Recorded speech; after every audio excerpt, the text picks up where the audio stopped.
बिस्मिल्लाहिर्रहमानिर्रहीम।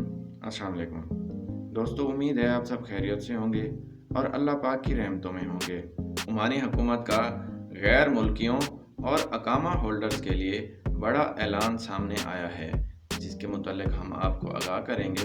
तो जल्दी से हमारे चैनल को सब्सक्राइब करें और बेल आइकन प्रेस करें ताकि आप भी रहें हमारी हर खबर से बाखबर। ओमानी हुकूमत ने बढ़ते हुए कोरोना के फैलाव को रोकने के लिए मुसाफिरों पर सख्त शराइत आयद की हैं। अब सिर्फ ओमानी शहरी और मुकीम गैर मुल्की ही सल्तनत जा सकेंगे। गैर मुल्की मीडिया रिपोर्ट्स के मुताबिक खलीजी रियासत ओमान ने आला कमेटी के फैसले पर ऐलान किया है कि जिन लोगों को वीज़ा जारी हो चुका है वो मुकर्ररा शराइत पर अमल दरामद करते हुए ओमान आ सकते हैं। ओमानी हुकूमत ने कोरोना का फैलाव रोकने के लिए जुमेरात से तमाम गैर मुल्कियों की आमद पर पाबंदी आयद करते हुए कहा है कि सिर्फ अकामा होल्डर्स और ओमानी शहरी सल्तनत में दाखिल हो सकते हैं।